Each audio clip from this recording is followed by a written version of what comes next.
कांग्रेस के झारखंड के प्रदेश अध्यक्ष राजेश ठाकुर जी हमारे साथ बात करने के लिए मौजूद हैं। सर, जिस तरह से जो एग्जिट पोल के आंकड़े आ रहे हैं झारखंड को लेकर अगर बात करें तो एनडीए को इंडिया गठबंधन को 11 से 13 सीटों पर जीतने की संभावना जताई जा रही है और इंडिया गठबंधन को 1 से 3 सीटें पर वो जीत हासिल कर सकती है, ऐसा अनुमान लगाया जा रहा है। क्या आपका कहना है? देखिए, ये एग्जिट पोल है, एग्जैक्ट पोल नहीं है।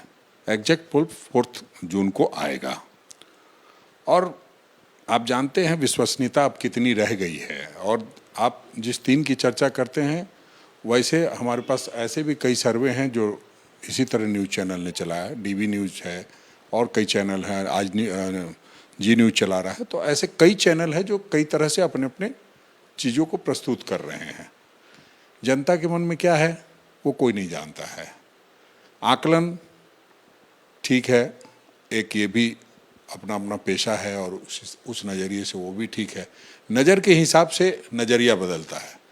अगर आप देखना चाहते हैं वही कि आधा गिलास भरा है कि आधा गिलास खाली है, आप देखना क्या चाहते हैं, तो लोग देखना चाहते हैं जो वैसे लोग हैं जिनको प्रायोजित तरीके से चलाना है, तो निश्चित रूप से वो अपनी बात कर रहे हैं। हमें लगता है कि जो हमने तैयारी की है, जिस तरह से हमने मेहनत मशक्क़त की है, जिस तरह से हमने पसीना बहाया है उसमें, और जिस तरह से गारंटी कार्ड वगैरह की बात की, हमारे न्याय पत्र की बात है, आदरणीय राहुल गांधी जी ने भारत जोड़ो न्याय यात्रा के क्रम में यहाँ 5 दिनों तक रहने का काम किया था, तो उस लिहाज से देखेंगे और जिस तरह से लोगों के मन में एक बात धर सी गई है कि कहीं ना कहीं संविधान खतरे में है, उसको लेकर के लोग वोट कर रहे हैं।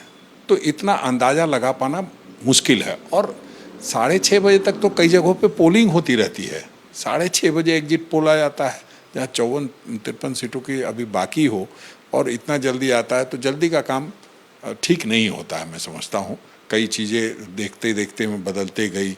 कई बार जो जहाँ पे हम नहीं भी हैं, कोई नहीं भी है, हम 9 सीटों पर लड़ रहे हैं, हमें दिखाया जा रहा है कि 13 से 15 सीट जीत रहे हैं। तो ये थोड़ा सा अचंभित करने वाला था। सर, अगर देश भर के आंकड़ों की बात करें तो 353 से 382 का जो आंकड़ा है वो एनडीए को की ओर जाता हुआ दिखाई पड़ रहा है। और अगर बात करें कांग्रेस या फिर इंडिया अलायंस की तो 152 से लेकर 180 के आसपास सीटें वो इंडिया गठबंधन के खाते में जाती हुई दिखाई दे रही। इस पर क्या आपका सोचना है? देखिए, मैं ये सोचता हूँ कि 2004 और 2009 में जो दिखाए जा रहे थे उसी तरह से एक बार 2024 में दिखाया जा रहा होगा। 2004 में 2009 में भी इसी तरह दिखाया जा रहा था। जब वाजपेयी जी की सरकार थी तो सब लोग यही उम्मीद कर रहे थे कि अब इससे और बहुत कुछ बेहतर होने वाला है, लेकिन वो नहीं हुआ। तो ये एग्जिट पोल है कि कई चीज़ देखिए। जब एक बाबा थे, उनका निर्मल बाबा, तो कोई बात अगर किसी के बारे में कहेंगे तो 50-50 के चांसेस हैं, या तो सच होगा या झूठ होगा। तो उसमें जाना क्या है? कोई इसके क्रेडिबिलिटी तो है नहीं कहीं, या कोई है इसका कोई मूल्यांकन करने वाली कोई एजेंसी तो है नहीं। इसलिए जो उन्होंने कह दिया है ठीक है। हम लोग जो झारखंड में देख पाते हैं, झारखंड में ये देखते हैं कि हम 9 सीट पे हैं, जीत रहे हैं, ±1 हो सकता है। हमारा भी एक एग्जिट है, हम भी ऐसा सोचते हैं, लेकिन हम एग्जैक्ट के करीब हैं। सर, जिस तरह से आप एग्जिट पोल जो आ रहे हैं उसको खारिज कर रहे हैं और आप सवाल उठा रहे हैं, तो क्या जिस तरह से तमाम जो चुनाव हुए उसमें ईवीएम को लेकर सवाल खड़े हुए हैं, तो क्या ये इसी और एक तरफ से इशारा है क्या? नहीं, देखिए, 4 जून को जब रिजल्ट आएगा तो अपने आप 1-2 रह जाएंगे, बाकी लोग खारिज हो जाएंगे।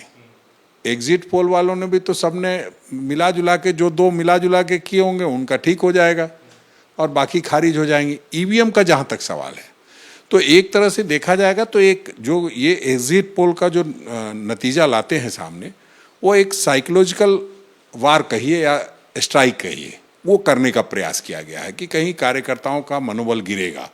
लेकिन इससे कार्यकर्ताओं का मनोबल और ऊंचा हुआ है और उन्होंने समझ लिया है कि एक साजिश के तहत चुनाव जीतने की तैयारी की जा रही है। इसमें गड़बड़ हो सकती है, पहले भी ऐसा कई जगहों पे देखा गया है। बात ईवीएम की गड़बड़ी की नहीं कर रहा हूँ, जो सिस्टम की गड़बड़ी है। जब अचानक से लाइट गुल हो जाती है, अचानक से काउंटिंग में हेरा फेरी हो जाती है, तो उस पर हमें मुस्तैदी से रहना अच्छा है। ये तो जैसे कभी हार्ट अटैक माइनर आ जाता है तो उस समय दवा लोग खाने लगते हैं, तो उसी तरह का एग्जिट पोल वालों ने किया है। हम लोग उसका इलाज बढ़िया करेंगे। जो आंकड़ा खरगे जी की ओर से बताया जा रहा है या फिर राहुल गांधी ने जिस आंकड़े का जिक्र किया 295, उस आंकड़े के पीछे आप क्या समझते हैं? और क्योंकि बीजेपी की अगर बात करें तो एग्जिट पोल के आंकड़े को देखकर उनके नेता यही कह रहे हैं कि ये आंकड़ा और बढ़ेगा और 400 पार का जो लक्ष्य है, जो उन्होंने शुरुआत में जिसका नारा दिया था, वो जरूर मोदी की गारंटी से पूरा होगा। देखिए, एग्जिट पोल को देखने के बाद कुछ कह रहे हो तो मैं नहीं जानता। एग्जिट पोल आने से पहले बहुत घबराए हुए थे। यहाँ वो ये समझ रहे थे कि 1-2 सीटें भी आएंगी कि नहीं आएंगी, ये हालत थी। मैं सही बता रहा हूँ। किसी इतनी मायूसी थी पूरे झारखंड में कि पता नहीं अब क्या होने वाला है। ठीक है, एग्जिट पोल आया है, उत्साह बढ़ा होगा, और ऐसे भी गाल बजाने की आदत है तो बजा रहे हैं। उस पर बहुत ज़्यादा तवज्जो देने की ज़रूरत नहीं, विशेषकर हम देते नहीं, क्योंकि जब रिजल्ट सामने होगा तो सारी बातें सामने आ जाएंगी। और हम प्रधानमंत्री भी नहीं हैं कि 400 पार की बात कह दें और वो सत्य हो जाए। चूँकि कई बार लोग जो करते हैं इस तरह की बात, वो उसको कोशिश करते हैं कि एन केन प्रकारेण इसको सत्य करना है। कई लोग जिद्दी लोग होते हैं और उस मामले में प्रधानमंत्री भी हैं, लेकिन वो हम होने नहीं देंगे।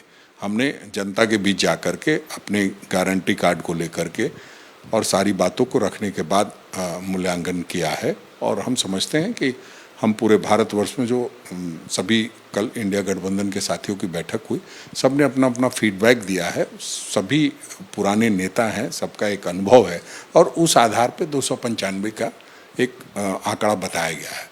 हम समझते हैं हम उसको पार करेंगे।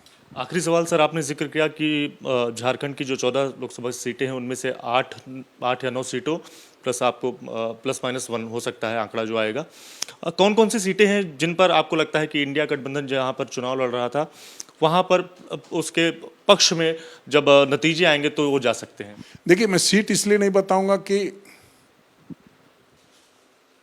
जो सिस्टम चल रहा है अगर बता दिया तो वही सीट खा जाएंगे। मैं बता रहा हूँ, गड़बड़ी ऐसी फैलाएंगे कि जो हम सीट बता देंगे, इसलिए सीट नहीं बताना है, सीट को बचा के रखना है। जब निर्णय आना ही है तो सीट बताना मैं नहीं समझता हूँ लाजमी होगा, क्योंकि जानते हैं किस तरह के शातिर लोग हैं और क्या क्या करने वाले हैं, और उसकी योजनाबद्ध तरीके से बनाई गई है। तो उस पर रोक लगाने के लिए हमें ये बताने की ज़रूरत नहीं है। लेकिन हाँ, हम ये कह सकते हैं कि जो लगातार लड़ाई हमने लड़ी है, और जो आप देखेंगे तो चाईबासा से जब शुरू हुई लड़ाई, तो उसको हम लोगों ने राजमहल तक पहुंचाने का काम किया है, और उस निमित्त हम लोग भारी संख्या में जो है सीटें जीतने जा रहे हैं। शुक्रिया बात करने के लिए। तो आपने सुना राजेश ठाकुर जी को, जिनका साफ तौर से यही कहना है कि जो आंकड़े भले ही एग्जिट पोल के आंकड़े आ रहे हैं, उससे उससे अलग आंकड़ा जब इलेक्शन के रिजल्ट घोषित होंगे, जब नतीजे आएंगे तो उससे अलग आंकड़ा सामने आएगा। और अगर झारखंड की बात करें तो झारखंड में 8 से 9 सीटों पर जीत इंडिया गठबंधन की हो सकती है। देखने वाली बात होगी जब चुनाव के नतीजे आते हैं, तब जो अनुमान राजेश ठाकुर जी की ओर से लगाया गया है वो कितना सच साबित होता है। कैमरा पर्सन मनोज त्रिपाठी के साथ दिव्यांकर तिवारी, एबीपी न्यूज़, रांची।